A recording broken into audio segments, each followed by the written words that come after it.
Hola queridos amigos y hermanos, les saludo desde Presbiteriano Confesional. Esta es una nueva entrevista de un tema que puede ser un poco controvertido, controversial, mejor dicho, que tiene que ver con los dones, continuismo o cesacionismo. Y en este día tenemos a un hermano invitado que se llama José Luis Salinas, es uno de los administradores de Fe Reformada. Así que, queridos hermanos, les invito también a que puedan compartir el link de esta entrevista para que otros hermanos también puedan a lo mejor tener preguntas sobre el tema y así podamos responderlas a través de este nuevo envío de Presbiteriano Confesional. Así que les voy a presentar a mi hermano José Luis Salinas en un momento. Ahora sí. Hola hermano, ya estamos en vivo. Hola José Luis, ¿cómo estás? ¿Qué tal, Pablo? Buenas tardes. Bueno, aquí todavía son tardes.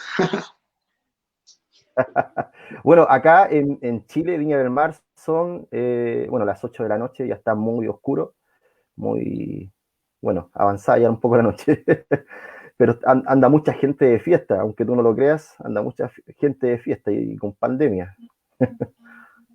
¿Ah, sí? Sí. Se te acaba de dar vuelta la... Ahí sí, ahí volvió. Ahí está, pero Ahí sí. eh, sí, Eh, aquí también en Guatemala. Hoy es la Feria de la Virgen, ¿verdad? Y de hecho, la ciudad de ah, Guatemala tiene por patrona a la Virgen y pues hoy hay feria aquí en Guatemala. ok, Entonces, ok, ok. aquí están fuera y nosotros vivimos donde se pone la feria, solo que como por la pandemia, pues no lo han hecho como normalmente lo hacen, pero igual hay gente tomando y, bueno, tomar aquí se le dice a beber licor, ¿verdad? Y celebrando allá Ah, afuera. ok, ok. José Luis, me gustaría igual que te pudieras presentar con mis hermanos, aquellos que se están conectando, que ya en este momento nos están viendo, para que puedan saber de ti, a qué te dedicas. Claro, bueno, yo soy, mi primera carrera o mi primera formación eh, académica es economista, yo me gradué de economista de la Universidad Católica de aquí de Guatemala, después saqué un posgrado en gestión gubernamental, gestión pública, la cual ahorita pues estoy en tesis. Y paralelamente a eso también saqué una licenciatura ministerial en el Centro de Estudios Teológicos de Guatemala y ahorita estoy sacando una maestría también en teología. Eh, en temas ministeriales, yo asistí a la Iglesia Presbiteriana Nacional de aquí y pues iba a ser ordenado al ministerio hasta que me metí a problemas teológicos por el tema del liberalismo que está rampante aquí, pues eh, ya me retiré de la denominación precisamente por el liberalismo teológico que estaba aquí, y ahora sí está una iglesia no denominacional que tiene algunos puntos calvinistas, ¿verdad? Paralelamente a eso también, o en el tema de realizar el reino, eh, pues formamos con unos compañeros Fe Reformada, que es solamente de blog, sin embargo, posteriormente, pues ahora tenemos dos publicaciones, estamos formando dos publicaciones, donde tenemos 30 libros ahí más o menos dispuestos para ser publicados entre este y el siguiente año. Es una tarea un poco difícil porque requiere mente y pues no queremos hacer el trabajo mal. Y también está la Academia de Ginebra, la cual la otra semana sacará su licenciatura, el lunes de hecho. Entonces, por si alguien está interesado en tomar la licenciatura que tenemos ahí con la Academia, una titulación ministerial y la titulación con el MINS, está abierta, ¿verdad? Tenemos ahí unos programas de lenguaje como hebreo, griego, latín, teologías, exégesis, hermenéutica, pues todas las del currículum, ¿verdad? Abierto a cualquier país de Latinoamérica que quiera estar en el programa. Y también pues tenemos a una asociación que se dedica al cuidado del niño con problemas de abuso sexual, y pues también estamos en ese asunto. Se ha ampliado un poquito nuestro espectro ministerial y gracias a Dios ahí estamos. Qué bueno, qué bueno. Bueno, en este día estamos aquí, bueno, para ser hacerte o entrevistarte, mejor dicho, a ti, sobre un tema que tiene que ver con la continuidad de los dones o la cesación de ellos, ¿cierto? Eh, pero antes de eso, me gustaría invitar, bueno, a cada uno de los hermanos que nos están viendo, que puedan seguir la página de mi hermano acá, que se llama Fe Reformada, como también puedan seguir la página que administro yo, que se llama Presbiteriano Confesional, la cual también está en YouTube, queridos hermanos. Quiero comenzar con la primera pregunta, José Luis, que dice Ok. así. ¿Me estás, me estás oyendo, cierto? Sí, sí. Ok, dice así. El reproche típico que se le hace a la postura cesacionista es el de intentar meter al Espíritu Santo en una caja. ¿Es esto así? Eh, bueno, yo he escuchado esa crítica principalmente de hermanos pentecostales. Bueno, yo quisiera aclarar ciertas cosas antes de empezar en materia. Primero definiendo lo que es el cesacionismo y el continuismo, que es muy pertinente para responder esa pregunta. El continuismo como tal empieza a tomar auge a principios del siglo pasado en lo de en el nacimiento del movimiento pentecostal, y eso se le llama la primera ola. Entonces, ese sí toma un poco de auge, ese movimiento. Posteriormente, hay un segundo movimiento de movimiento carismático que no tiene que ver con el pentecostalismo, sino con el anglicanismo. Eso es más o menos por los años 60, 70, y donde ellos empiezan a admitir los dones, la vigencia de los dones extraordinarios o los dones de señal. Y hace unas 4 décadas, el tercer movimiento, la tercera ola, pues tampoco quería ser identificado con el anglicanismo ni con el pentecostalismo, y quería ser un poquito más, ¿cómo decirlo? Un poco más liviano, un poco más prudente en cuanto al uso de los dones. Entonces no los rechazaba, pero tampoco los admitía, y eso es lo que le llamamos la tercera ola del movimiento carismático. Entonces, no todos los carismáticos son pentecostales. Y bueno, también está el movimiento católico romano, hace unas décadas, que admite los hermanos carismáticos, que les dicen, al menos aquí en Guatemala, que son grupos que no están en la iglesia, que en la misa no lo hacen, pero en grupos aparte pues permiten ciertas manifestaciones del Espíritu Santo. Le dicen ellos, ¿verdad? Ahora, en cuanto a la definición de continuismo, es precisamente decir que es la vigencia de los dones de señal, en los cuales nos referimos al don de lenguas, al don de profecía, o de hablar de algo del futuro específicamente, el don de conocimiento, que es conocer algo que nadie sabe, y el don de milagros, de obrar de milagros. Ahora, esto es importante definirlo porque en relación al cesacionismo, no es que el cesacionismo niegue necesariamente, oigan esta palabra, necesariamente la manifestación de estas cosas. Por ejemplo, la revelación no es negada por los cesacionistas, ni tampoco que haya sucedido lenguas o que no puedan ocurrir milagros el día de hoy. Simplemente lo que ha cesado es el don humano para realizarlo. Entonces, ¿cuál es la diferencia? La diferencia es que bueno, la persona tiene la discreción de realizar el milagro, por ejemplo, ¿no? En cambio, el cesacionista dice que los milagros pueden ocurrir, pero es voluntad de Dios y solo se revela hasta el momento en que sucede el milagro. Por ejemplo, nosotros podemos pedir oración por alguien, por algún hermano que esté enfermo de cáncer, y el hermano se cura. Pero eso no significa que nosotros tengamos el don de milagros, porque el don de milagros, por ejemplo, Claro. recordamos a Pedro cuando sana al paralítico, le dice, yo lo que tengo te lo doy. Le dice, es algo, él está seguro que eso que tiene él lo va a poder manifestar en la persona que va a curar. Y se levanta, ¿no? Yo no tengo oro ni plata, le dice, y lo que tengo es el don, y pues se levanta la persona. No tiene que consultarle a Dios, porque él ya tiene agenciado el Espíritu Santo de tal forma que sabe la voluntad de Dios y sabe que su voluntad es sanarlo, y lo va a sanar, no por su poder, sino por el poder del Espíritu Santo.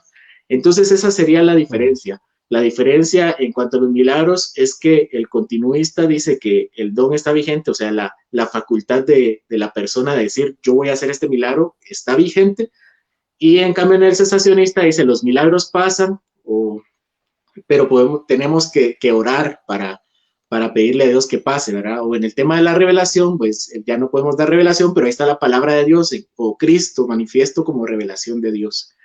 Ese sería en términos generales. Ahora, voy a tomar un poquito más de tiempo, perdón. En el cesacionismo Sí, tampoco no hay problema. hay una línea estricta, ¿no? En cuanto a las posturas. De hecho, yo escribí un artículo en cuanto a la posición reformada del cesacionismo y digo, estos son los puntos generales y hago algunas citas, pero no explayo cada una de las citas porque cada cesacionista tiene una forma de verlo y generalmente es diferente. E incluso yo digo en el artículo, ninguna de estas posiciones es mi principal postura respecto al cesacionismo, ¿verdad? O sea, sí creo en la cesación de los dones, pero no creo en la cesación de los milagros como tal. Entonces, podemos distinguir a términos generales entre tres tipos de cesacionistas. Primero, los cesacionistas que creen que hay oportunidades especiales, pero muy raras, para que se manifieste algún tipo de ocasión así. Por ejemplo, alguien que salga a las misiones y venga y no sepa qué camino tomar, por ejemplo, esté en un lugar perdido y pues Dios le diga, mira, haz esto, ¿no? Esa es una posición cesacionista un poco peligrosa, siento yo, pero al final de cuentas es la que está y es menos popular, una de las menos populares. La más popular es la que yo sostengo y la que la mayoría de personas sostienen, cesacionistas, que es que definitivamente cesaron, pero por ejemplo los milagros aún pueden suceder, ¿sí? Y de hecho suceden. Esa sería la segunda postura. Y la tercera postura es la cesacionista completa. Yo diría que esta no es para nada ortodoxa, en la que dice que los milagros, siempre respecto a los milagros, que los milagros ya no ocurren, ¿sí? Definitivamente no ocurren de ninguna manera. Esa no es una posición para nada ortodoxa, pero es parte de algún tipo de cesacionismo. Y la más común es, los dones cesaron, pero hay que pedirlos a Dios en cuanto a los milagros y la revelación definitivamente cesó. Ahora, en cuanto a la pregunta que haces, perdón que tome un poquito más de tiempo, a la pregunta que haces, el reproche respecto a la postura cesacionista de meter al Espíritu Santo en una caja, pues ya en términos generales lo definimos, ¿verdad? No negamos la manifestación del Espíritu Santo en poder para realizar milagros, por ejemplo. De hecho, yo una vez oré y como testimonio, ¿no? Por alguien que tenía cáncer. Una amiga me contó que su mamá tenía cáncer y yo oré, yo estaba muy triste por esa noticia. Y oré y le pedí a Dios, bueno, es tu voluntad sana, pero yo sí te pido que la sanes, ¿verdad? A los 3 días, pues no, a la semana, pero yo le pregunté cómo había seguido, me dijo que ese mismo día había ido a los exámenes y que los exámenes habían salido limpios. Yo definitivamente no dije, yo tengo el don de sanación. yo le di gracias a Dios. Yo le di gracias a Dios, pues porque Él había obrado, ¿verdad? Yo no tengo el don de sanación porque yo no sabía que iba a sanar. Yo pedí su voluntad. Yo pedí su voluntad y su voluntad se manifestó de esa forma. Entonces, el Espíritu Santo sigue obrando. Ahora yo quisiera dar una explicación un poco lógica, ¿verdad? Respecto de esto. Porque algunos dicen, ¿cómo dices que el Espíritu Santo o Dios no puede obrar? Él puede hacer lo que quiere, ¿sí? Ese es el argumento. Él puede hacer lo que quiere y si quiere darle dones a alguien, lo va a hacer. Pero ese no es el punto, ¿sí? El punto no es lo que Dios puede hacer. Si nos metiéramos a preguntarnos en cada discusión teológica lo que Dios puede hacer un montón de cosas. ¿Pudo Dios haber evitado la caída de Adán? Pudo hacerlo, ¿sí? Pudo hacerlo. ¿Puede Dios salvar a todo el mundo? ¿Otorgarle fe a todo el mundo? Puede hacerlo. ¿Puede Dios eliminar el infierno? Puede hacerlo. Pero la pregunta nunca ha sido si Él puede. La pregunta realmente es qué Él ha hecho o qué Él dice que hará. ¿Cuál es su voluntad? Y es precisamente en ese sentido que la palabra que tenemos nosotros por escrita dice lo que es según su voluntad. Por ejemplo, en Efesios capítulo 1, en todo el capítulo 1 y parte del capítulo 12 nos dice que la elección es según el beneplácito de su voluntad. ¿Sí? Porque la pregunta no es, ¿Dios puede elegir a todo el mundo? Pablo podría haber dicho eso, Dios puede elegir a todo el mundo, pero esa no es la pregunta correcta. ¿Qué ha dicho Dios? Bueno, según su voluntad, solo ha elegido a algunos, solo ha salvado a algunos. Entonces, de la misma forma, nosotros no tenemos que preguntarnos qué puede hacer Dios respecto a los milagros o a los dones, sino qué Él ha dicho en su palabra que hará respecto a los milagros y a los dones. Y es precisamente el argumento de Hebreos en los primeros versículos del capítulo 2, donde dice que por su voluntad Él ha manifestado esos grandes milagros, las grandes confirmaciones del Evangelio que se vieron por medio de esas manifestaciones gloriosas. Entonces, es propio ese reproche que se le hace al cesacionista de intentar meter al Espíritu Santo en una caja. Definitivamente no. Simplemente queremos entender que el Espíritu Santo quiere hacer y que ha dicho en su palabra que va a hacer, porque Dios no se puede contradecir. Entonces la pregunta no es qué puede hacer, sino que Él ha dicho que hará. Claro. Bueno, existe una gran mayoría, bueno, no todos, pero que se basan en una caricatura de lo que es el cesacionismo, más que en lo que se cree verdaderamente dentro de lo que es la estructura final cesacionista, ¿cierto? Bueno, vamos con la segunda pregunta. Con respecto al bautismo del Espíritu Santo y todo el tema, dice, deberíamos buscar una segunda experiencia pentecostal en nuestras vidas, como afirman los pentecostales cuando argumentan sobre Hechos 2. ¿Pentecostés es un modelo para nosotros? Bueno, los pentecostales, algunos pentecostales. Como dije anteriormente, pues no solo hay un movimiento de movimiento carismático, pero alguna sección de movimiento carismático, sino hay varias. De hecho, últimamente ha surgido el tema Claro. de reformados carismáticos, ¿verdad? Claro. Entonces, digamos, si le preguntan a alguien que sostiene doctrinas calvinistas en cuanto a la salvación, pero que es continuista, le va a decir que esa segunda experiencia del Espíritu Santo pues no existe, ¿no? Entonces, ¿deberíamos buscar esa segunda experiencia pentecostal? La respuesta es definitivamente no, ¿sí? Porque Pablo nos dice claramente en la primera carta a los Corintios que algunos han recibido ciertos dones y otros ciertos dones, donde menciona explícitamente los dones, por ejemplo, que tuvieron en Hechos 2, que son de lenguas. Entonces, Pablo está asumiendo que unos recibieron ese don de lenguas y otros recibieron otro tipo de dones, que no necesariamente eran extraordinarios. Ahora, si hablamos en temas de experiencias del Espíritu Santo de acuerdo a la descripción que se encuentra en el Nuevo Testamento, deberíamos hablar de un montón de experiencias del Espíritu Santo, ¿verdad? Por ejemplo, la experiencia del bautismo del Espíritu Santo, la experiencia de la llenura del Espíritu Santo, la experiencia del sello del Espíritu Santo, la experiencia de mortificar al viejo hombre, y Pablo se refiere al tema de la santificación que nosotros le llamamos en una infinidad de nombres. Entonces nosotros lo que decimos es solo hay dos partes, ¿no? La conversión, donde recibimos el Espíritu Santo, y la santificación, donde el Espíritu Santo opera en nosotros para ejercer esos dones y pues crecer en santidad, mortificar nuestro pecado, etcétera, etcétera. Entonces, cuando los pentecostales hacen ese tipo de división, la verdad no deberían hacer una división, sino un sinfín de definiciones, ¿verdad?, que se encuentran en todas las cartas.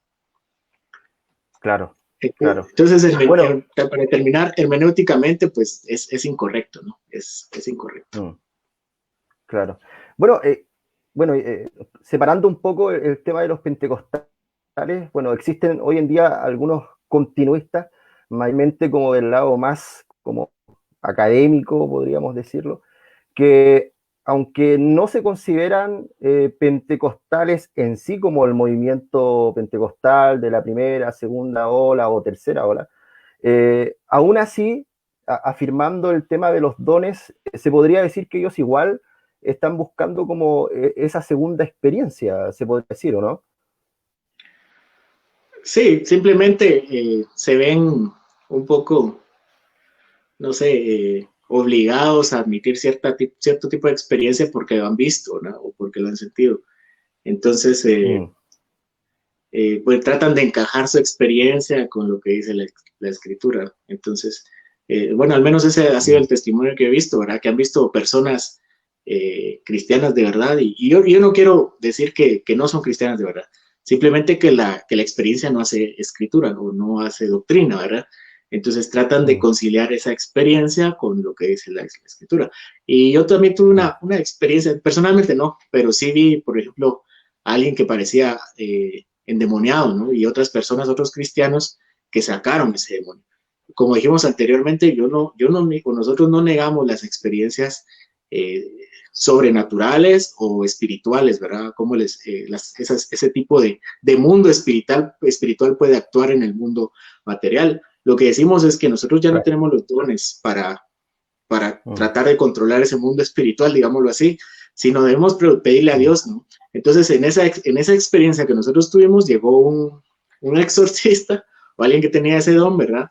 Y lo que hizo fue intentar sacar al demonio y el demonio no salió, ¿sí? Después oramos y entonces el muchacho ya se tranquilizó, ¿sí? Entonces, digamos que yo de ninguna manera negué mi cesacionismo ahí, simplemente le dije a Dios, esta persona o puede estar enfermo, o puede estar loco, o puede estar endemoniado. Pero yo voy a orar para que todo esto mejore para él, ¿verdad? Claro, claro.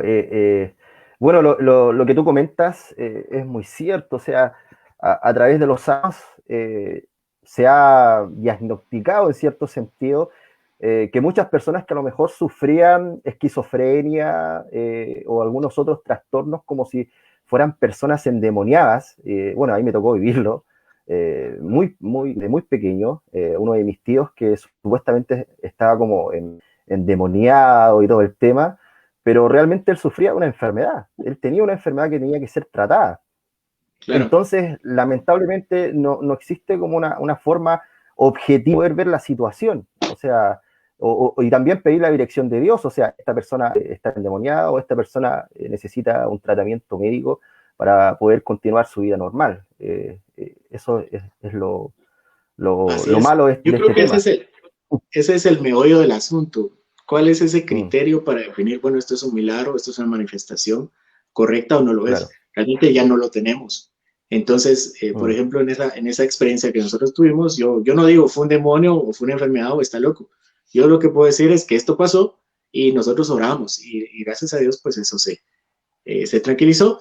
Y también en el cesacionismo, haciendo ahí la aclaración, está una postura que dice que los endemoniados ya no pasan, ¿verdad? Eso fue una última experiencia en los tiempos de Jesús y los apóstoles, y a otro cesacionismo que dice que todavía podemos experimentarlo, pero de ninguna manera se dice que el don de exorcismo o de milagros, que sería en este caso el bíblico, ¿verdad? Pueda operar, ¿verdad? Ese sería entonces el argumento. Claramente. Bueno, vamos a pasar a otra pregunta que dice así, la número 3. Los dones continúan como son descritos en 1 Corintios 12, del 9 al 20. Ok. Bueno, este ha sido el problema un poco de todos, ¿no? Las descripciones que encontramos en 1 Corintios capítulo 12 al versículo 14, ¿verdad? En el versículo 12, pues habla de cómo el cuerpo de Cristo tiene dones de diferente índole. Y algunos teólogos han descrito ahí que hay dones naturales y dones sobrenaturales, o dones de servicio y dones de señal. Depende qué autor estemos leyendo.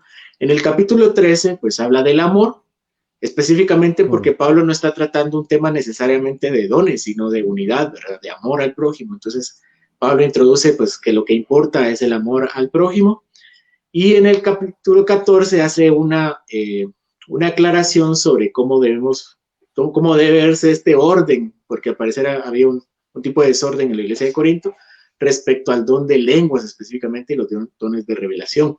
Ahora, este es un punto donde, así como teólogos hay en el mundo, así hay interpretaciones, ¿verdad?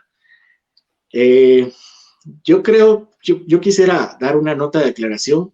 La doctrina del cesacionismo no cae ni se sustenta en estos pasajes que son muy difíciles. Los pasajes no son claros. Por ejemplo, cuando se habla de lo perfecto, ¿no? Que estos dones cesarán cuando llegue lo perfecto. Entonces, generalmente lo que hace el continuista es decir, bueno, lo perfecto no puede estar en este mundo porque aquí no vamos a ser perfectos, no vamos a conocerle a Dios perfectamente, a Cristo perfectamente. Entonces, por ende, se habla del cielo y por ende, los dones siguen vigentes, ¿sí? El cesacionismo, pues, es una doctrina que se basa en la descripción de los dones de señal, ¿verdad? ¿Qué es un don de señal? no en la interpretación de estos pasajes, que es un pasaje que nosotros le decimos como reformados, un pasaje oscuro, ¿verdad? Que no es tan fácil de interpretar. Entonces vamos a pasajes más claros para interpretar estos pasajes más oscuros y no somos categóricos. Entonces, lo que dice 1 Corintios capítulo 12 al versículo 14 es que existen diferentes tipos de dones, como dijimos anteriormente, los de servicio y los de señal. Ahora, cuando Pablo dice que se tratan de lo perfecto, cuando avancemos a lo perfecto, él solo menciona que los dones que van a cesar son precisamente los dones de señal. Él no menciona que todos los dones van a cesar. Entonces, eso hace creer a algunos reformados, en los cuales yo estoy un poco dudoso, pero me parece bastante lógico, que entonces no puede referirse al cielo, ¿no? Hay otros que dicen que solo menciona los dones de señal o estos tipos de dones porque son un ejemplo, es una representación de todo lo que ya dijo anteriormente. Eso lo están mencionando algunos para mencionar todos los anteriores que ya había dicho. Entonces, ¿cuál es la postura que tomo yo o que he visto que toman muchos reformados respecto a este pasaje?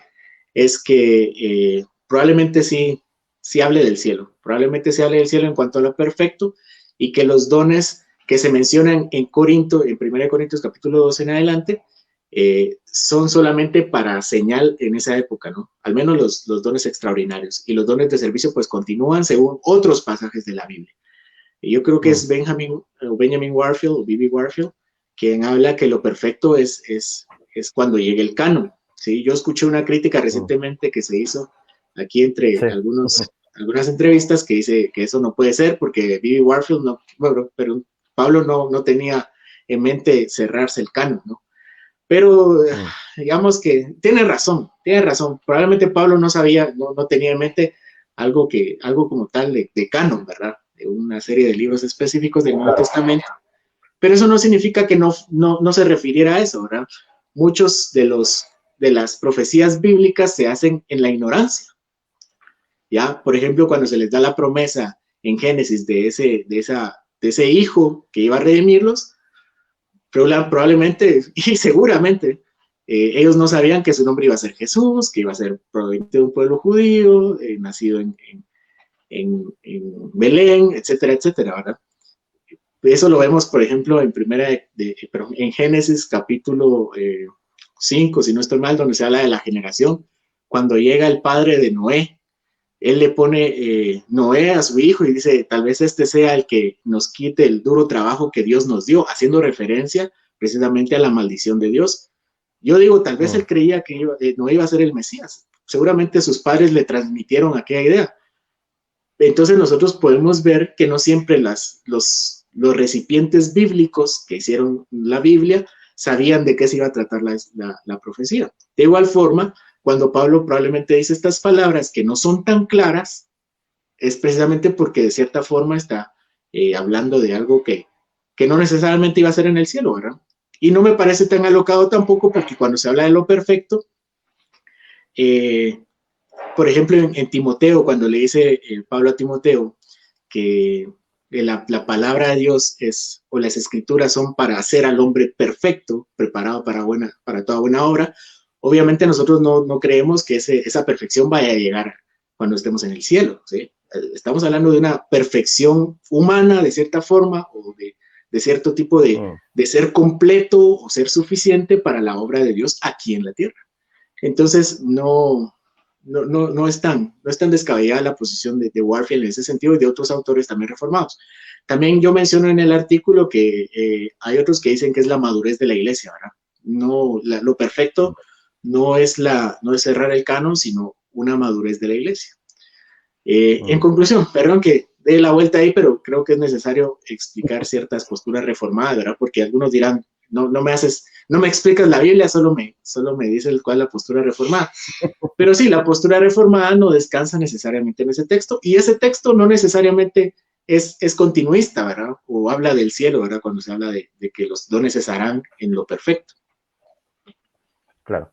No sé si respondo a tu duda o crees que hay algo más que podamos explicar. Bueno, como no la tú duda, decías, sino la pregunta. No, como tú decías hace un momento, bueno, hay muchos que acabo de ver por ahí que nos pusieron que le gustaba esta entrevista.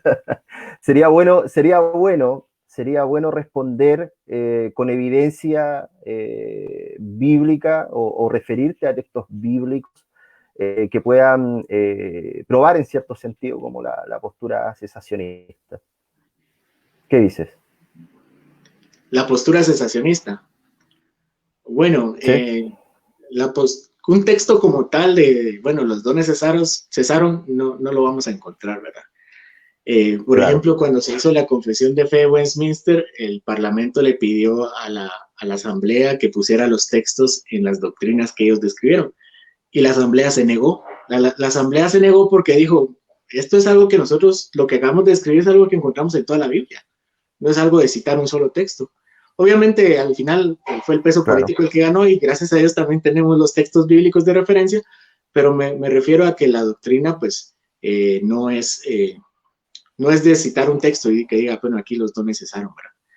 En el artículo que Mm. escribo digo que algunos sí se mencionan, sí se refieren a ese texto de Primera de Corintios, donde dice que los dones de conocimiento, de profecía, la profecía de las lenguas y el conocimiento cesarán. O sea, sí tenemos una declaración explícita de la Biblia de que esos dones, de que esos dones van a cesar. Entonces la Mm. discusión es, bueno, ¿cuándo van a cesar? Entonces ahí están las dos Claro. interpretaciones. Algunos sensacionistas dicen que será en el canon o al morir los apóstoles o incluso en el concilio de Nicea cuando la iglesia pues ya está un poco más madura, empieza a definir doctrinas un poco eh, más categóricamente.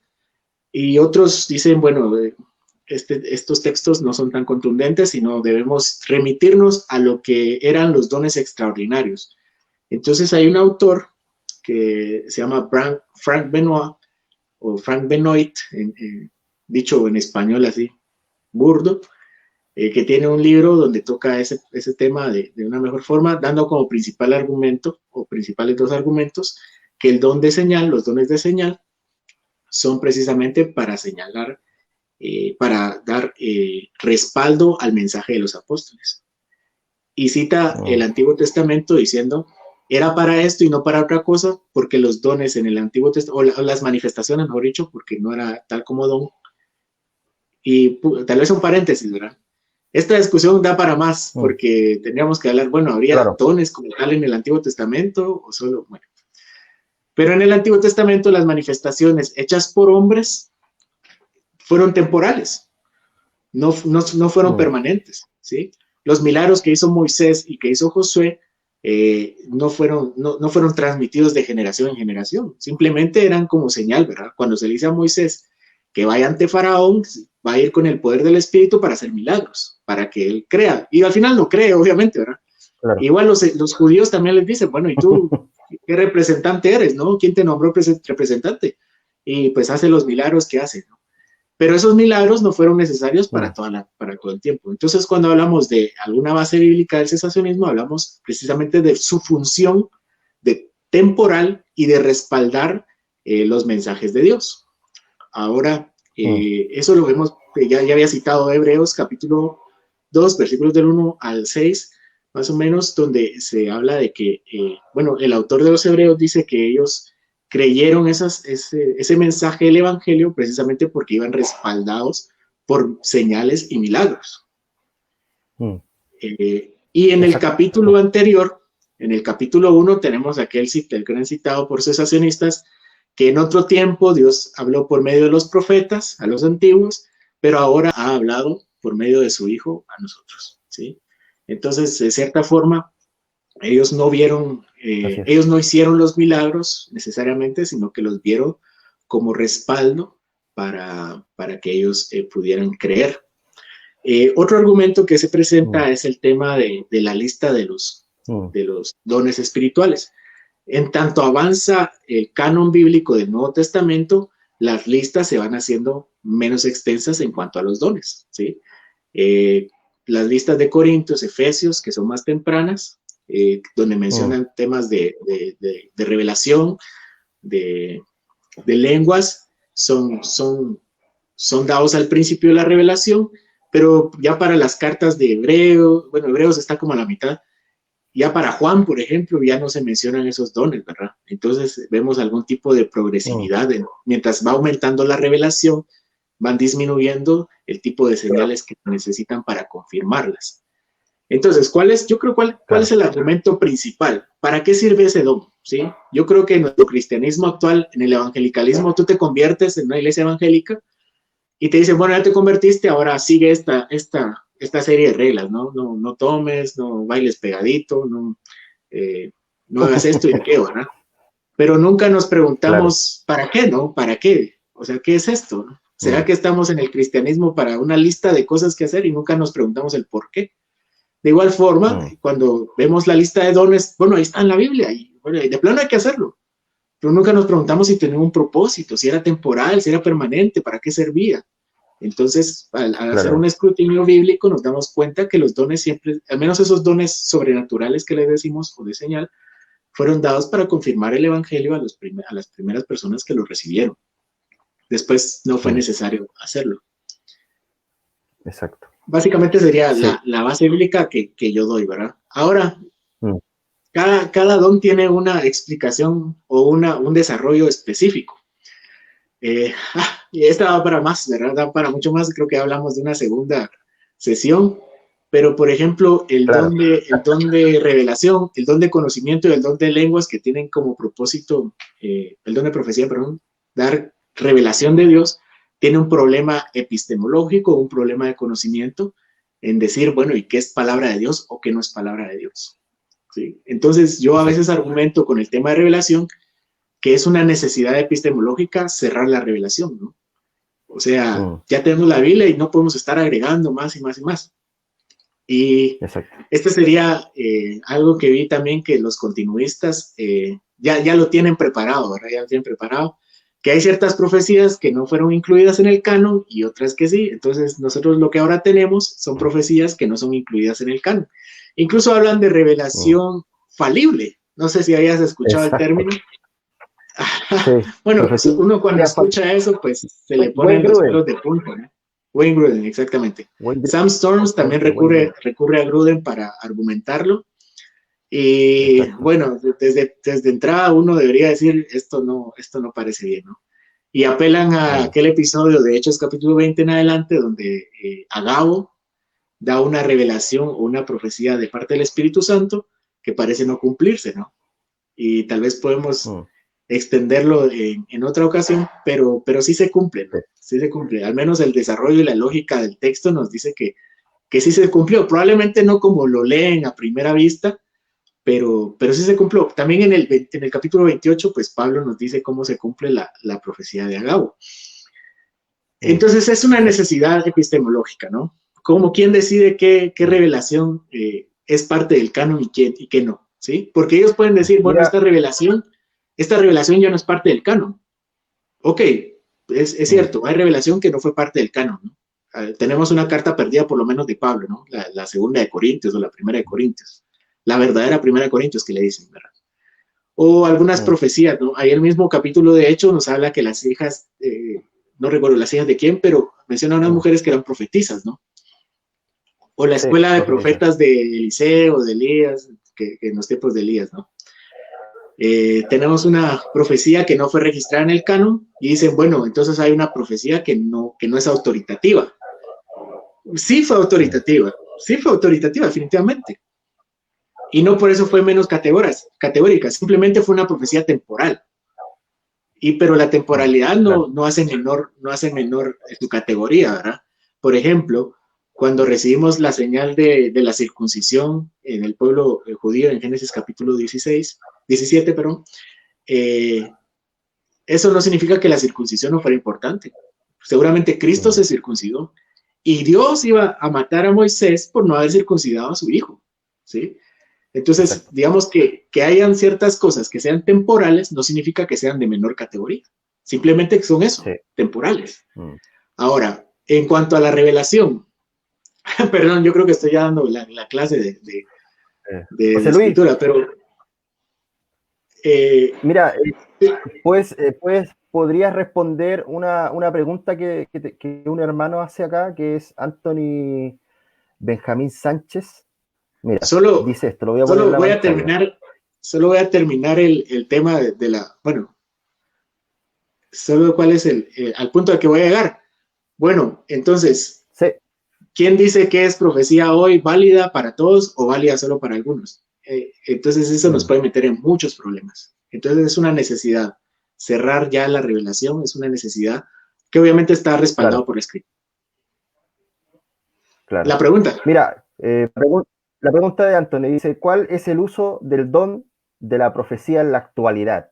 Esa es la pregunta de Anthony Benjamín Bueno, Sánchez. conceptualmente profecía significa hablar de parte de Dios. Entonces, Exacto. profeta sería todo aquel que le dice a otra persona algo que viene de la Biblia. ¿Sí? Entonces, de cierta forma nosotros somos profetas, ¿no? Como se dice que Claro. también somos apóstoles. En Hechos se menciona que Lucas era un apóstol porque era un enviado, pero no era Enviado, un exacto. apóstol en el sentido de los apóstoles. De igual forma, nosotros somos profetas al hablar de parte de Dios por medio de las escrituras, pero no somos como los profetas, que así traían la revelación fresca o la revelación de primera mano de parte de Dios. Entonces, ¿cuál sería el uso de la profecía en la actualidad? La predicación, la evangelización, la enseñanza y esos oficios, ¿no? Sí. Mira, acá hay otra pregunta, hay varios que han puesto la pregunta, la voy a poner en pantalla y dice así. ¿Podría decirse que el continuista siempre busca vivir el cristianismo, su espiritualidad, su fe en base a las experiencias? ¿Qué opinión tendría sobre esto? Bueno, yo, digamos que en cierto sentido sí. Lo dije anteriormente, que tal vez se hacen continuistas porque tuvieron una experiencia sobrenatural que no pueden explicar con su cesacionismo, entonces recurren al continuismo para explicarlo, ¿no?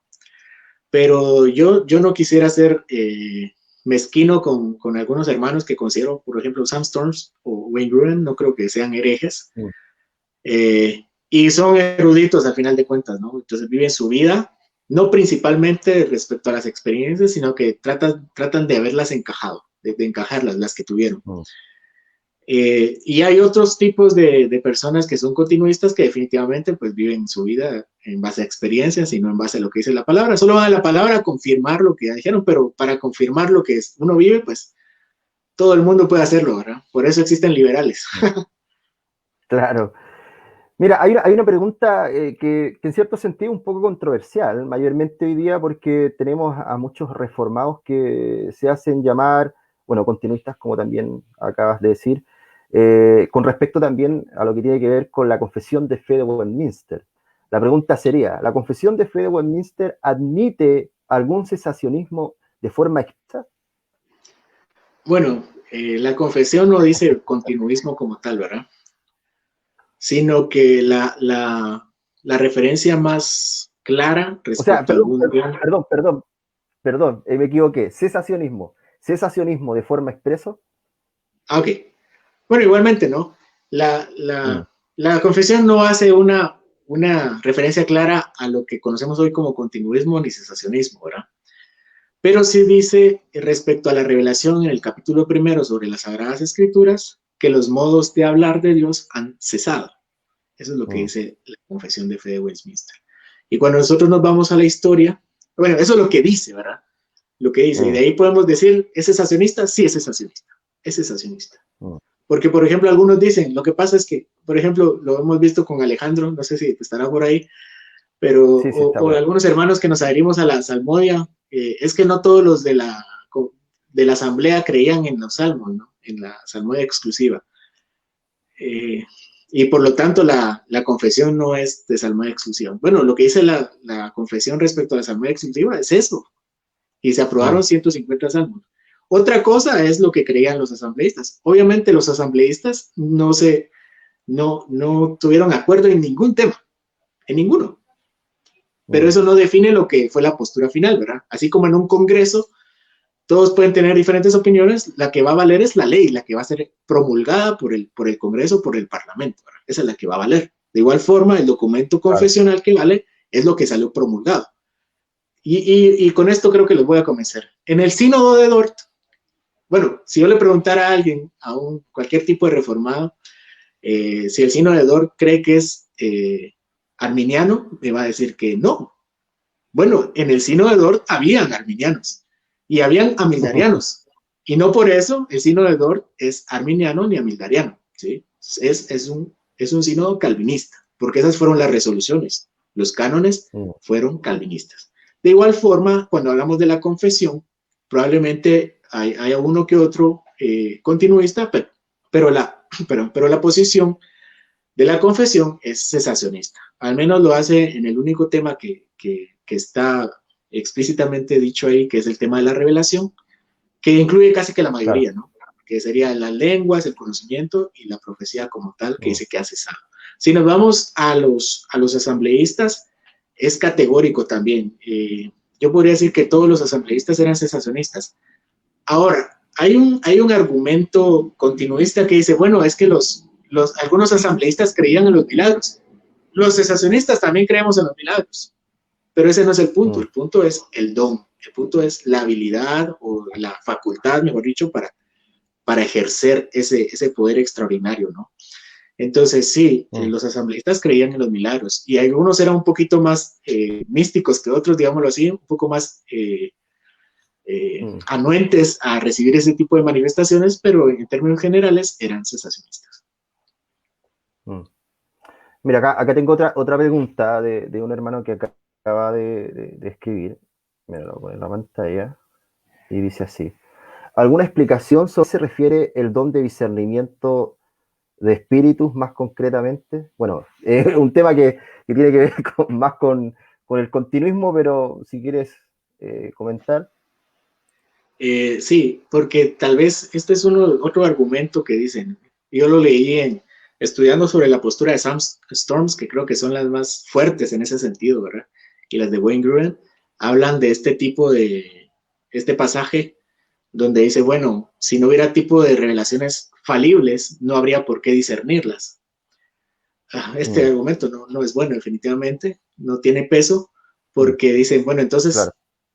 Pero anteriormente han dicho que el Antiguo Testamento sí tenían ese tipo de revelaciones, pero en el Antiguo Testamento también tenían que discernir los espíritus. Y ahorita lo voy a definir. Se refiere a saber si son correctos o son incorrectos. En el Antiguo Testamento, pues claramente se nos dice que si algún profeta dice algo que no se cumple, no es profeta y hay que matarlo. ¿Sí? Exacto. Probablemente esas declaraciones específicas no están en el Nuevo Testamento, pero en términos generales es lo que dice, ¿no? Disciérnanlo, ¿es verdad o no? Cuando Pablo llegó con los de Berea, ellos estuvieron con la Escritura diciendo, bueno, lo que dices es verdad o es mentira, ¿sí? Y hoy tenemos las cartas de Pablo que consideramos siempre verdad. Claro. Bueno, a mí por mi parte me llama mucho la atención del lado continuista o el continuista moderado que se hacen llamar, que hablan sobre los dones o defienden el tema de la continuidad de los dones, pero a la vez también niegan lo que tiene que ver más por el ala pentecostal, neopentecostal, pero no tienen en cierto sentido como algo de evidencia hoy en día en que puedan decir, bueno, a esto nos referimos.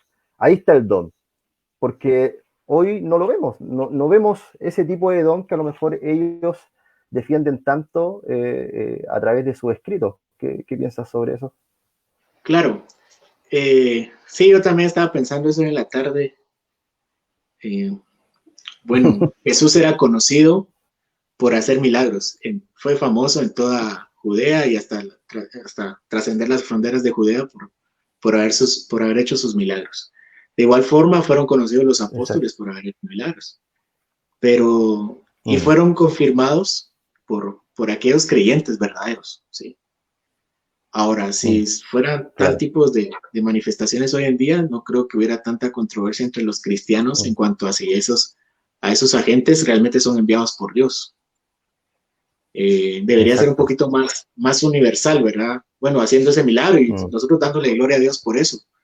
Pero eso no es lo que hay. Lo que hay es algunos tipos de milagros un poco secretos, ¿sí? Para no ser tan cínicos con nuestros hermanos que sí realmente son continuistas honestos, digámoslo así. Pero hay otros que son definitivamente descarados, que hacen sus shows para hacer milagros, dar revelación y todo eso. Y pues Mm. esos definitivamente hay que desecharlos, ¿no? Hay que desecharlos. Entonces, Sí. esa falta de criterio o esa falta de unanimidad o de, no sé, de universalidad en cuanto a ver esos milagros, a confirmarlos y decir, estos son hermanos nuestros que están haciendo como lo hacía Jesús antes, como lo hacían los apóstoles, me parece un poco que trabaja en contra del continuismo. Sí, sí, o sea, trabaja mucho porque al analizar lo que tenemos hoy en día, mayormente el lado carismático, eh, el tipo de don que supuestamente se manifiesta, bueno, claramente reconocemos que es un show. Es más, aquellos que milagreros o aquellos que tienen dones realmente no tienen una vida ni siquiera que se conforma a la ley de Dios, que se conforma a la palabra de Dios, y después salen a la luz un millón de cosas que tenían por detrás. Entonces, claramente les juega en contra. Mira, Claro, tengo una pregunta que está por acá que me la hizo un hermano. Eh, John López dice, lo voy a poner en pantalla, espera un momento.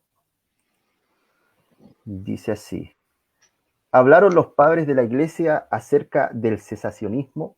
¿Hay base histórica para ello? yo no le quiero responder. Eso mentira, John. Saludos.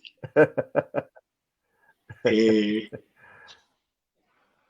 bueno, primero yo quiero recomendarles el artículo de John López que salió para Fe Reformada hablando del cesacionismo y él hace algún tipo de exégesis ahí.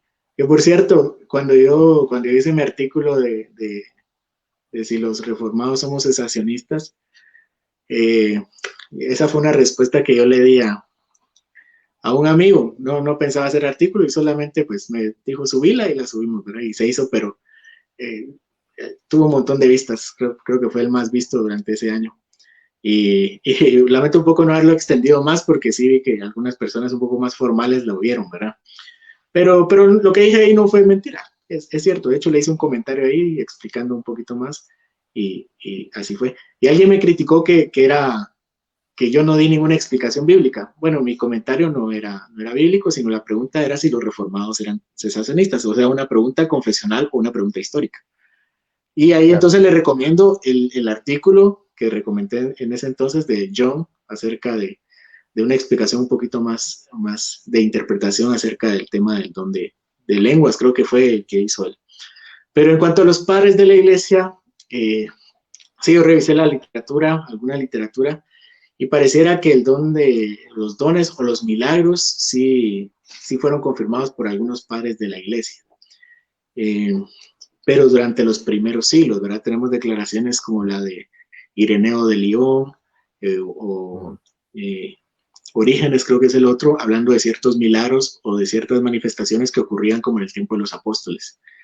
Pero para el tiempo de Crisóstomo y para el tiempo de Agustín, pues el tema del cesacionismo está un poquito más aferrado. Agustín niega el tema de lenguas en una homilía que hizo a Juan capítulo 6, si no mal recuerdo. Y pues Crisóstomo fue un poco más categórico, ¿verdad?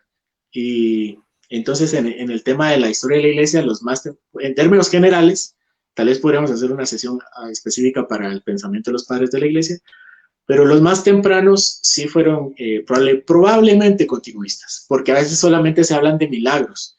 Entonces, como nosotros dijimos, los cesacionistas no negamos los milagros ni las manifestaciones del espíritu de forma extraordinaria, simplemente negamos el don, la facultad. Pero para Agustín ya iban un poco tardíos. Y Agustín se reclama un poco por los continuistas porque en su Ciudad de Dios habla acerca de algunos milagros que ocurrieron. Pero en términos generales son eso, son milagros, no son tanto dones. Y otra cosa un poco turbia, digámoslo así, es que habla de los milagros que hacen reliquias. Entonces, yo no sé si un continuista quiera reclamar eso, quiera reclamar Claro, el obrar de milagros por medio de reliquias. Y ya en la edad claro. medieval y ya hasta llegando a la reforma, pues casi que eran cesacionistas en su totalidad, ¿verdad? En el libro que mencioné anteriormente de Frank Benoit, él hace una crítica sobre el revisionismo histórico del continuismo.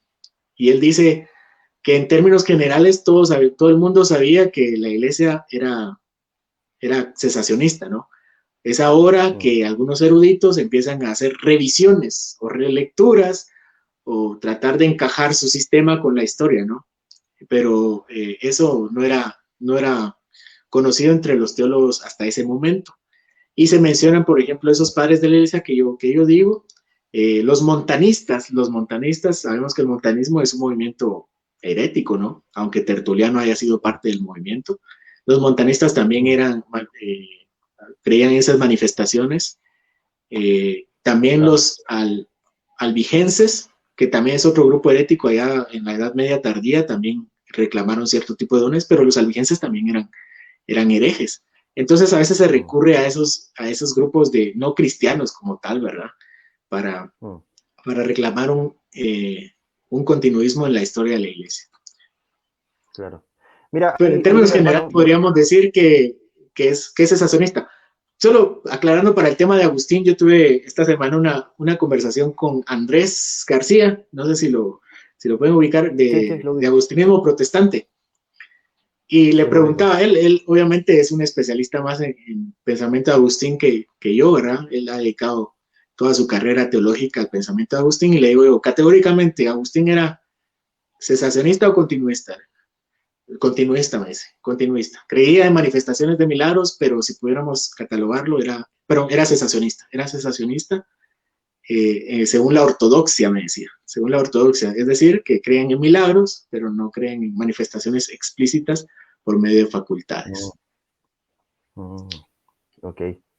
Mira, esto lo respondiste, bueno, hace un rato atrás, pero aquí hermano Fernando Exequiel dice, hermano, ¿cuál es la interpretación correcta según 1 Corintios 13:10 sobre la etimología de lo perfecto?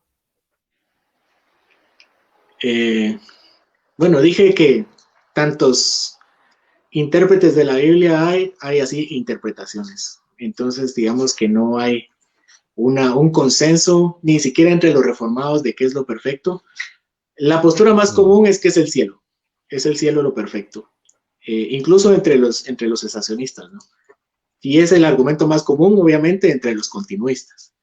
Pero los cesacionistas tenemos posturas como la de Warfield, que habla de cerrar el canon, y otras que se refieren a la madurez de la iglesia, probablemente en el Concilio de Nicea, o cuando Juan escribe su Apocalipsis, ya sea en el año 70 o en el año 90, más o menos, se menciona, ¿verdad?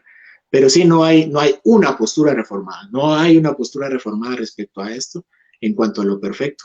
Yo me refería a que no parece descabellada que lo perfecto fuera no en el cielo, sino aquí en la tierra, refiriéndome a que la palabra de Dios, según Timoteo, según Pablo a Timoteo, la palabra de Dios es para hacer al hombre aquí perfecto, preparado para toda buena obra. Y no creemos que esa obra será allá en el cielo, sino habla para nuestra labor aquí en la tierra, de lo perfecto.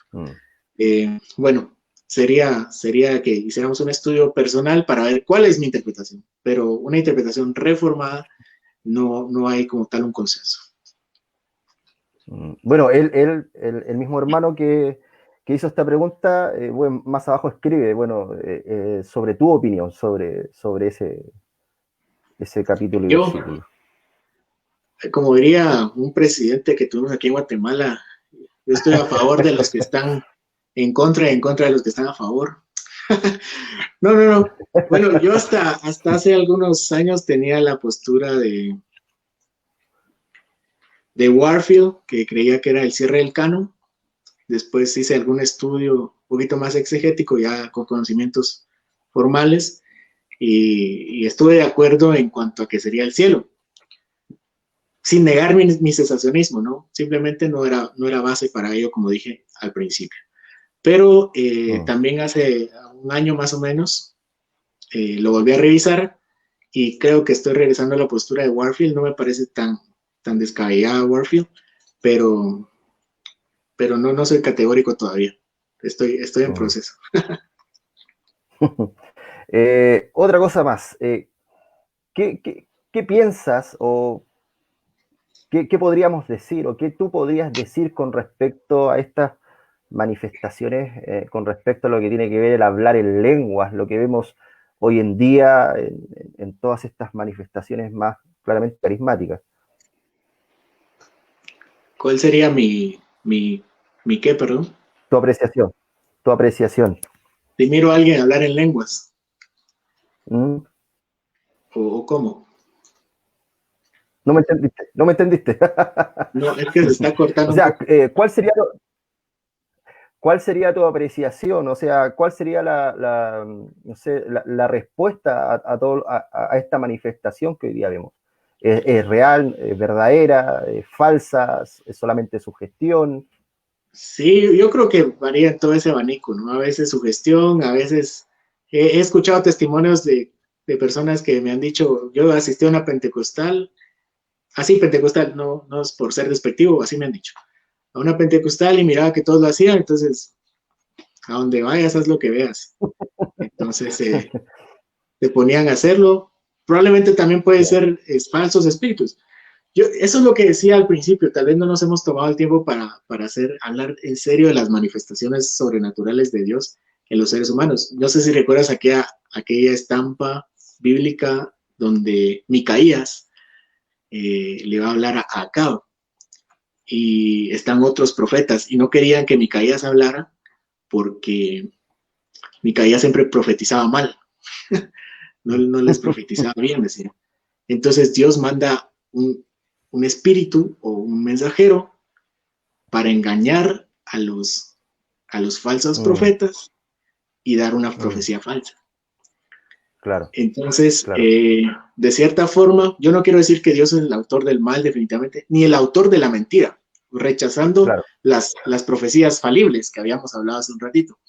Pero sí Mm, creo que en la soberana voluntad de Dios, Él ha decretado que el error sea grande, ¿no? Para los que son réprobos. Entonces podría ser una de las posibilidades. No diría que en todas las iglesias, pero probablemente entre los que son réprobos que tienen estas manifestaciones, es Dios actuando por medio de ellos, de cierta forma, en su decreto desconocido, en su decreto misterioso, que les hace que esa concupiscencia pues se manifieste de forma más mm, evidente, ¿verdad? Como lo hizo con Faraón. Dice que Dios endureció el claro, Faraón de su corazón, pero fue Faraón también quien endureció su propio corazón. De igual forma, mm, yo creo que Dios endurece corazones de esa forma, ¿no? Permitiendo que esas cosas pasen. Recorremos las palabras de los réprobos delante de Dios diciéndole, Señor, en tu nombre hice milagros y eché fuera demonios. Y el Señor les dice, yo nunca los conocí, apártense de mí, mm. hacedores de mal. Y en otras ocasiones creo que es, como dijiste, sugestión, compromiso, compromiso, o sí lo están experimentando, pero no es algo bueno, no es algo Mm, correcto. claro. Bueno, hermano, yo creo que hemos llegado al final ya casi de todas las preguntas que teníamos preparado y como decías tú, es como para poder hacer otro episodio, para poder hablar del tema un poco más amplio, ¿cierto? Así que no sé si algún otro hermano de los cuales a lo mejor nos está viendo tiene alguna otra pregunta, pero si Yo no es había estado así, preparado para yo hora y creo... media aquí. para hora y media. Esa es una broma. Bueno, bueno, yo también pensé que a lo mejor nos íbamos a alargar un poco más porque a lo mejor los hermanos iban a preguntar algo más extendido, pero bueno, Sí, yo acá hay un hermano. creo que tienen muchos hermanos cesacionistas. Exacto, exacto. Tenemos muchos hermanos cesacionistas. Aquí hay un hermano, dice, perfecto, entiendo que se refiere al día de la consumación cuando llegue lo perfecto. Es una interpretación, es la más común. No es la única Mm. reformada, pero sí es la más común. Aquí hay saludo de otro hermano, saludo de mi hermano José Cordero. Excelente tema, mis hermanos. Tiene que haber una segunda entrevista. Bueno, vemos que varios hermanos están Saludos. pidiendo una segunda entrevista para poder hablar de este tema. Así que, José Luis, vas a tener que estudiar, seguir estudiando, para poder Vamos a hablar seguir. más del tema. Claro. Acá hay otro hermano, acá hay otro hermano que dice esto. El don de lenguas es un idioma, o lo que se habla en la actualidad en las iglesias. Bueno, la interpretación pentecostal, no necesariamente carismática, como hablamos, hay otros movimientos carismáticos no pentecostales, eh, dicen que sí, es un lenguaje que nadie conoce, ¿no? Porque 1 Corintios 14 habla de lenguas angelicales, ¿sí? Entonces uno dice, bueno, angelicales, saber qué es eso, ¿verdad? Entonces probablemente es algo que nosotros no Mm, conocemos. Sin embargo, entre los claro. eruditos continuistas, como D.A. Carson, por ejemplo, menciona que no son idiomas que no conocemos, sino que es una exageración, ¿sí? A lo que se refiere son simplemente idiomas humanos. Y otro argumento que yo escucho por ahí, por cierto, de un hermano continuista, es que los ángeles hablaron en los idiomas humanos al final de cuentas, ¿verdad? Por ejemplo, las descripciones que nosotros tenemos de ángeles hablando, es ángeles hablando en un idioma que los humanos conocían, ¿verdad? Mm, Entonces, yo creo que la evidencia bíblica habla de una exageración. Si yo hablara lenguas angelicales, es una exageración, precisamente mm. para decir que el amor así debe abundar, ¿verdad? Debe ser así de exagerado también. Haciendo referencia a Hechos capítulo 2, donde lo que hablaron los apóstoles fueron lenguas humanas y conocidas.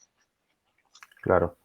Mira, Marcos Salazar pregunta, ¿cuál sería la diferencia de los profetas hasta Juan el Bautista, profeta del Nuevo Testamento, y el don de profecía?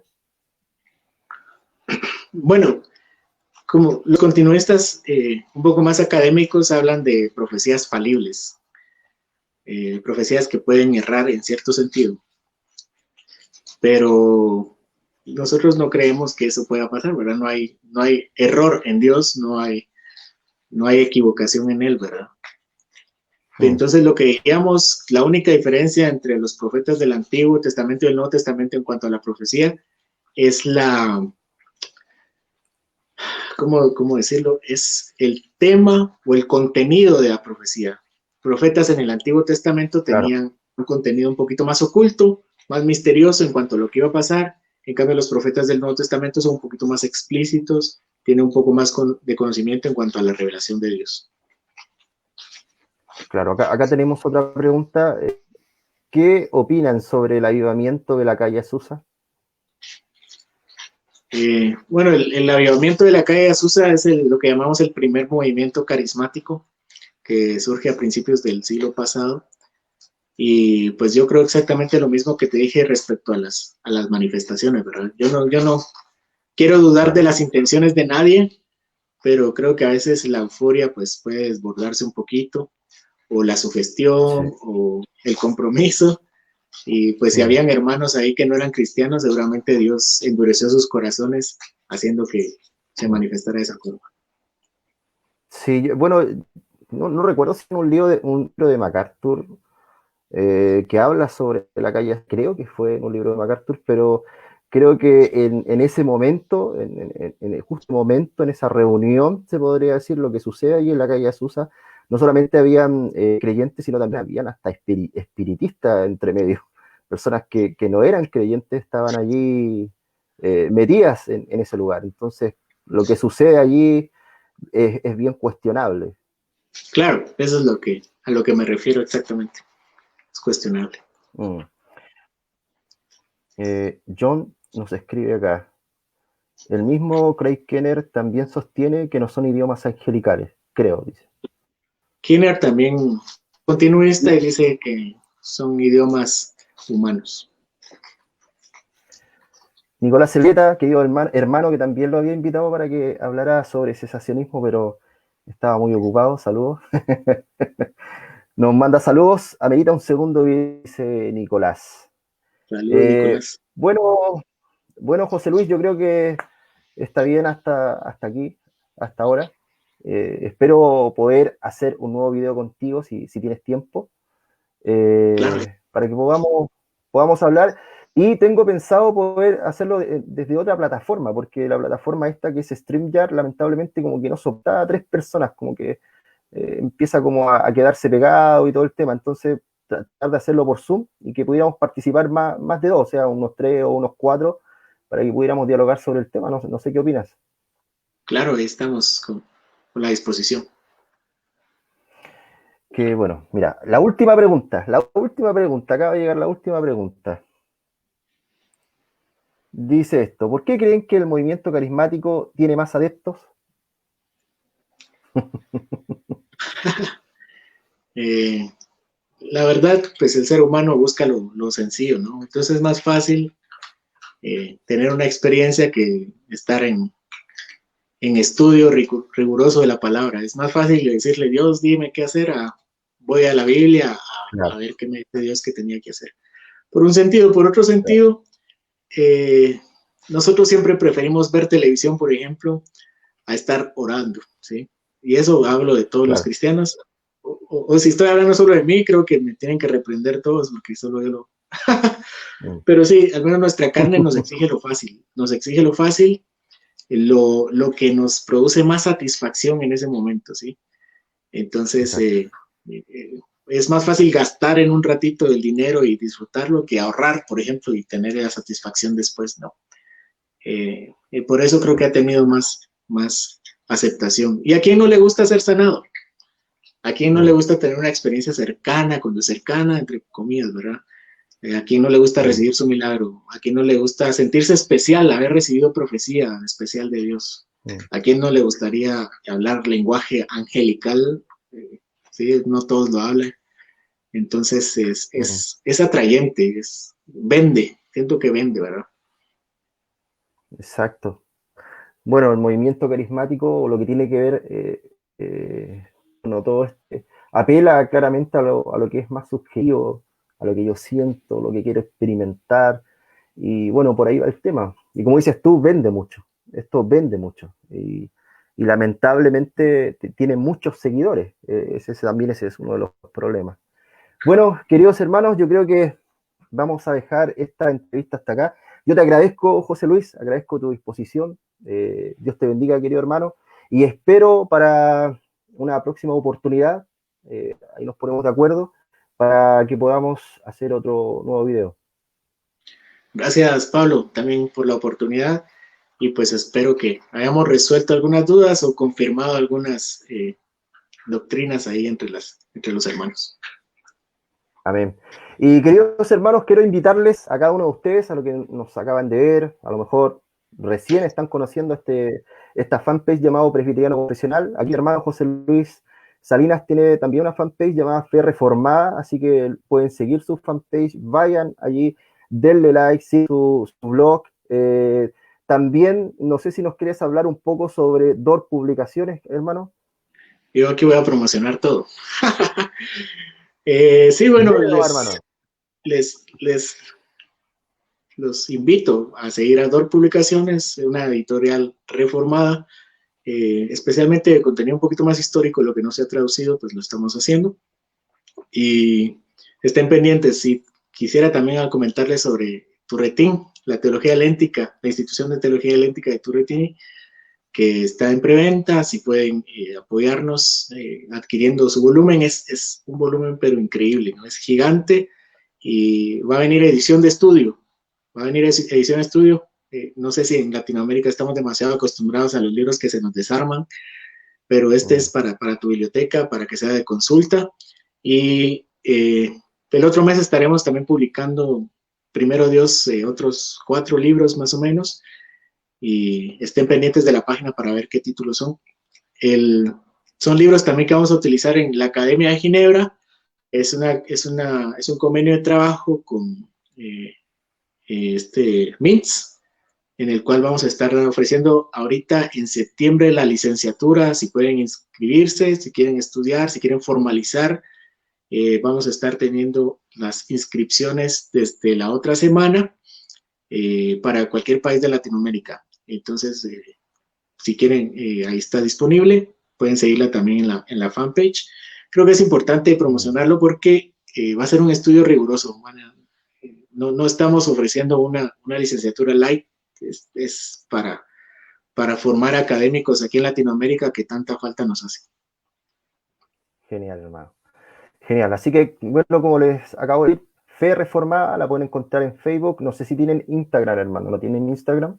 Sí, estamos también en Instagram, Fe Reformada GT. Exactamente. Fe Reformada en la fanpage, aquí en Facebook y también en Instagram. Y Presbiteriano Confesional en YouTube, en Instagram y aquí donde estamos en este momento. Bueno, queridos hermanos, Dios les bendiga. Gracias y paz. Y nos vemos en otro episodio aquí en Presbiteriano Confesional. Chao, José Luis. Dios te bendiga. Gracias por Nos todo. vemos, Pablo.